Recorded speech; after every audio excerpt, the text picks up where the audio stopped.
Hai guys, selamat kembali ke Kupi-Kupi Go. Anda bersama saya Ekram. Menarik hari ini, saya ingin berkongsi tentang kisah-kisah orang yang membalas dendam dengan epik. Daripada kisah seorang ibu yang kecewa dengan kerajaan Meksiko disebabkan kerajaan Meksiko tidak melakukan apa-apa untuk mencari anak dia yang diculik oleh kumpulan kartel. Dia sendiri yang turun padang memburu 10 orang ahli kartel dan membalas dendam untuk anak perempuannya yang diculik. Sehinggalah kisah seorang wanita yang lemah lembut, tapi bila suami dia dibunuh, dia bertukar menjadi ganas dan menjadi ketua lanun.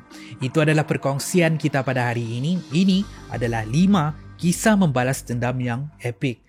5. Kisah samurai tidak bertuan. 47 Ronin Jepun. Ini adalah kisah yang berlaku di zaman silam Jepun. Lebih tepat lagi semasa era Edo, sekitar tahun 1700 dahulu, melibatkan pertelingkahan di antara pegawai diraja Jepun dan pengikut mereka. Sekitar tahun 1700, Maharaja Jepun ataupun dikenali sebagai Shogun ialah Tokugawa Tsunayoshi yang berpangkalan di Tokyo. Untuk membantu dia mentadbir Jepun, dia melantik beberapa orang pegawai diraja, termasuklah seorang tuan tanah yang dikenali sebagai Asano Takumini Kami Naganori dari puak Asano dan Kira Kozenuke no Suke Yoshinaka dari puak Sakai. Dua orang pegawai ini walaupun diarahkan untuk bekerja sama, tetapi untuk bertahun-tahun lamanya mereka menyimpan dendam dan bermusuh. Tidak sehingga mereka diarahkan untuk menyiapkan satu acara menyambut tetamu terhormat di istana. Pertelingkahan mereka ni memuncak, membuatkan Asano menyerang Kira. Tapi serangan Asano gagal dan dia menjalankan upacara seppuku, satu upacara membunuh diri terhormat orang Jepun, dan dia meninggal dengan serta-merta. Manakala Kira pula tidak dihukum langsung walaupun menjadi punca kepada pergaduhan mereka pada waktu itu. Insiden ini dikenali sebagai Chusinggura. Kematian Asano ini menyebabkan jawatan dia dilucutkan, tanah dan harta dia diambil, organisasi keluarganya dibubarkan dan 47 orang pahlawan samurai Asano dibubarkan,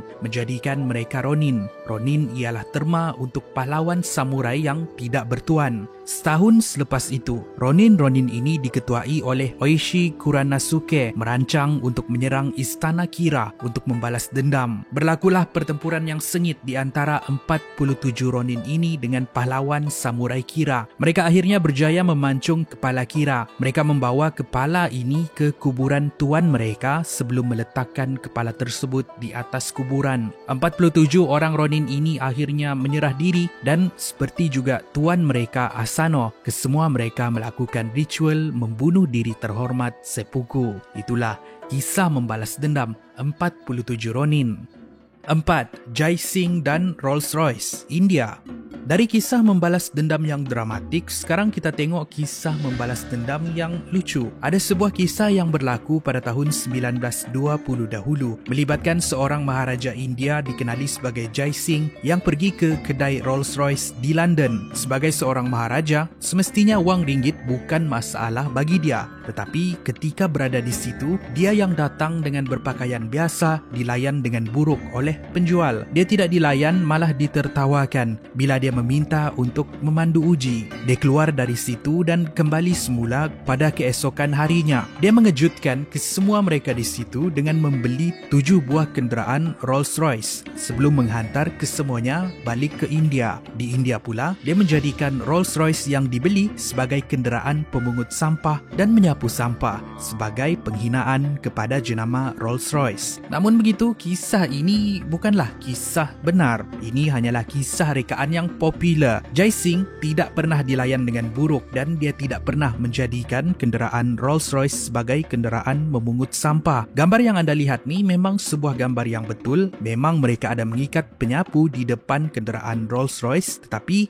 ia bukanlah untuk menghina jenama tersebut. Ia bertujuan untuk menyapu jalan supaya tayar Rolls-Royce tidak rosak. Sebab untuk orang-orang kaya dulu, kalau tayar kenderaan rosak, mereka tidak menukar tayar, tetapi menukar kenderaan terus. Kena-kena lagi, jalan di India pada waktu itu sangat teruk. Ini adalah cara mereka untuk memastikan tayar tidak rosak. Pelik bukan?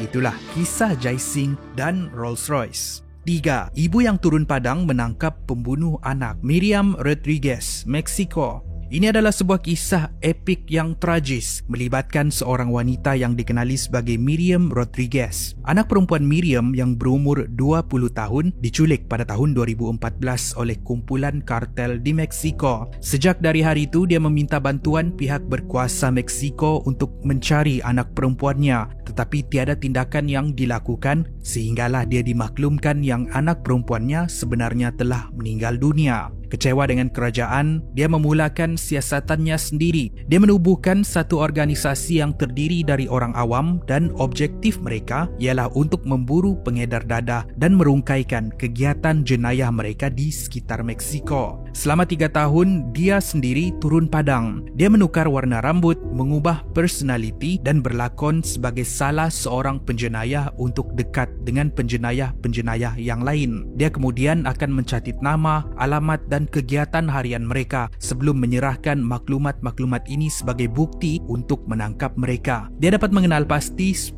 orang penjenayah yang bertanggungjawab membunuh anak perempuannya dan kesemua mereka disumbat masuk ke dalam penjara. Namun begitu tragis bila pada 10 Mei 2017 pada Hari Ibu, salah seorang dari penjenayah ini terlepas dari penjara. Dia datang ke rumah Miriam dan menembak Miriam sebanyak 10 kali. Dia kemudian meninggal dengan serta-merta. Kisah Miriam ni ialah satu daripada beribu kisah keluarga di Meksiko yang terjebak dengan dunia yang penuh dengan jenayah, dadah dan kumpulan kartel.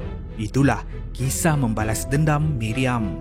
2. Kisah Julius Caesar dan penyamun. Kisah ini berlaku diceritakan pada tahun 75 sebelum Masihi, melibatkan seorang pemuda bangsawan yang berumur 25 tahun dikenali sebagai Julius Caesar yang hidup di zaman silam Rom. Ketika di dalam perjalanan untuk belajar di sekitar daerah Rhodes, dia telah diculik oleh sekumpulan penyamun. Mereka kemudian meminta wang tebusan sebanyak 20 ketul emas dari keluarga Caesar. Caesar kemudian mengetawakan sekumpulan penyamun ini dan menyuruh mereka meminta lebih dari itu, iaitu 50 ketul emas. Mereka semua keliru tetapi bersetuju untuk menaikkan wang tebusan. Semasa berada di dalam tahanan, mereka mengugut Caesar yang kononnya selepas dia dibebaskan, mereka akan memburu Caesar semula dan meminta lagi wang tebusan. Caesar hanya tertawa mendengar ugutan mereka. Tidak sehingga 38 hari selepas itu, wang tebusan diberikan dan Caesar dilepaskan. Apa yang epik?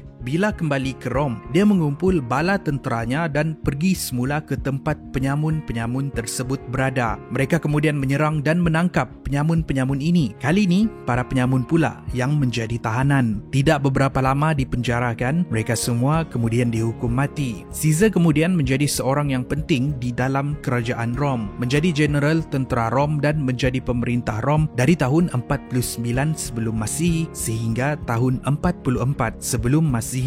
Itulah kisah membalas dendam Julius Caesar. 1. Wanita yang lemah lembut bertukar ganas. Jane de Clisson, Prancis. Jane de Clisson dilahirkan sekitar tahun 1300. Seorang wanita bangsawan yang lemah lembut dan sopan santun yang hidup sekitar abad ke-14 di Prancis. Dia adalah seorang wanita terhormat berketurunan diraja yang menjadi idola kepada gadis-gadis di Prancis. Dia mempunyai seorang suami dan 5 orang anak. Tidak sehingga hidupnya berubah 360 darjah bila perang di antara Prancis dan England bermula, memaksa suaminya untuk turun ke medan perang. Malang bagi dia, pada tahun 1341, suaminya dituduh sebagai pengkhianat dan dihukum bunuh walaupun tiada bukti sahih mengesahkan dia sebagai pengkhianat. Kecewa dengan berita ini, Jane memutuskan untuk membalas dendam untuk suaminya. Insiden ini membuatkan dia trauma dan Jane berubah. Hatinya yang lembut bertukar keras. Perwatakannya yang sopan santun bertukar kasar. Dia memutuskan untuk menjual semua harta keluarga mereka. Dia membeli 3 kapal laut dan mengecat kapal tersebut dengan warna hitam dan menggunakan layar berwarna merah. Dia kemudian menubuhkan satu kumpulan lanun dan objektif utama mereka ialah untuk membalas dendam terhadap kematian suaminya. Ada satu ketika mereka menyerang istana Galois de la House. Dia membunuh semua orang di dalam istana tapi meninggalkan beberapa orang sahaja untuk hidup supaya mereka ni dapat menceritakan kisah pembunuhannya kepada orang lain. Serangan demi serangan dilancarkan dan pada tahun 1943 dia diisytiharkan secara rasmi oleh kerajaan Perancis sebagai pengkhianat dan pembunuh. Kisah kumpulan Lanun Jen ini menjadi sangat terkenal sehingga kan ada legenda menceritakan sesiapa yang melihat 3 buah kapal laut berwarna hitam dengan layar merah, mereka pasti akan mati. Itulah kisah membalas dendam Jen D. Gleeson. Terima kasih kerana menonton. Itu adalah perkongsian kita pada hari ini. Semoga anda semua terhibur dengan kisah-kisah ini. Di antara kisah-kisah di dalam senarai ini, mana satu yang paling epik? Tinggalkan pendapat anda di ruangan komen di bawah. Apa-apapun, akan lebih banyak lagi episod menarik dibuat naik pada masa hadapan. Jangan lupa subscribe kepada yang belum subscribe. Saya jumpa anda di episod yang seterusnya. Kupi-Kupi Go, menarik setiap hari.